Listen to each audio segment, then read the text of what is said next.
Liv Morgan fans, listen up because you should be worried. In this video, I'm going to tell you exactly what I'm talking about because after covering pro wrestling professionally for the last 10 years, I am still stunned at the growth, the potential that Liv Morgan has in WWE, and she's on freaking fire, all right?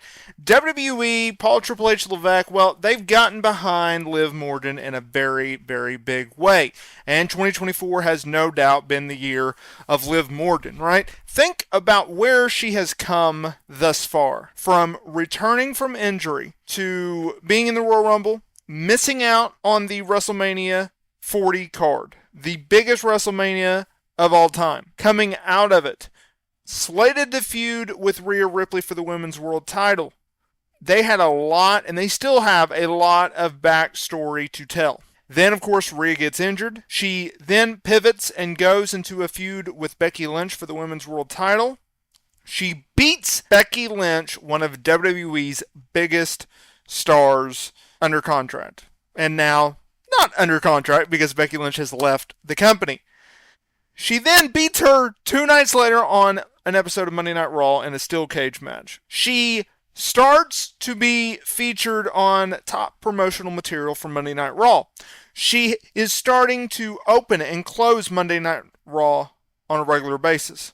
Now, she is days away from defending her championship as a recording of this video against Zelina Vega. It doesn't look like she's going to be on the Money in the Bank card, and that's fine. But I was thinking to myself, I'm a little worried, and I think we need to talk about it. Liv Morgan has gone from the start and stop push type star to a bona fide main eventer. That is quite remarkable in such a short period of time for Liv Morgan. And fans have been asking for this for years. And finally we're getting it. And it's ironic that you give Liv Morgan the opportunity and she takes the ball and she runs with it. And that's what she's doing right now. Now, if you look at the landscape of the company, it's quite interesting because sure, SmackDown has a lot of notable name talent, right? You got your Baileys of the world, our women's champion. You have Jade Cargill and Bianca Belair as top stars. When Charlotte Flair returns, well, she'll most likely be on whatever brand Andrade is at that point. But if you also look at the fact that Liv Morgan is really carrying Monday Night Raw right now. And I understand that we're supposed to get Rhea Ripley back, and so that leads us to today's video. This is what I'm worried about. Okay, so she has a defense lined up against Zelina Vega on Monday Night Raw. We know she's going to feud with Rhea Ripley whenever that is. Now, the original hope was Rhea was going to return by SummerSlam.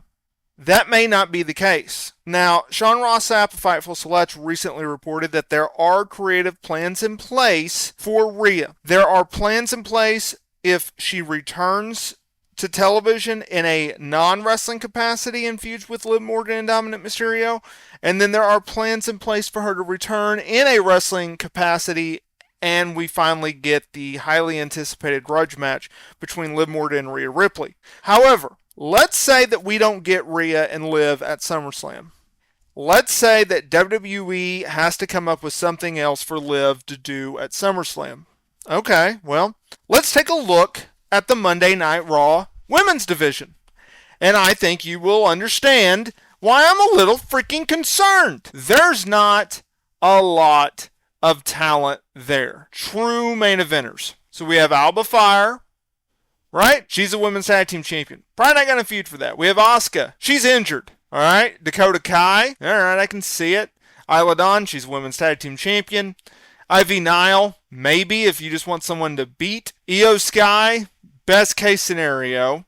Katana Chance. Caden Carter. I guess if you just want to beat people. And Kairi Sane. So if I'm looking at this roster and the names that I just listed as, okay, it is the biggest party of the summer. It is WWE's second or third biggest event, depending on who you're talking to, event of the year. You're going to want to stack that card as much as possible. You're going to want to put Liv Morgan on that card because she needs to have a match on that card. Who is she going to face? Well, if I'm picking someone just to beat, I think Ivy Nile would be a good pick. It obviously does not bring the star power that these other two opponents would, though, for Liv Morgan. Best case scenario, Io Sky. Io Sky, former women's champion, a dominant star everywhere she goes. Triple H is very, very high on her. Someone that you could absolutely see feuding with Liv Morgan, drawing money with Liv Morgan, and beating Liv Morgan should they want to.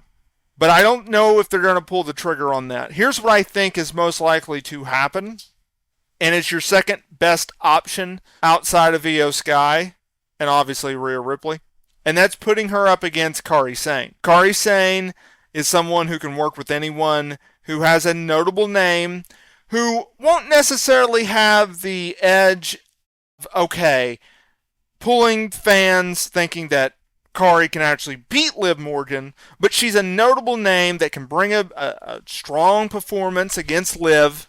They can have a heck of a match. It can be a fun build-up. You have the outside interference approach to it, right?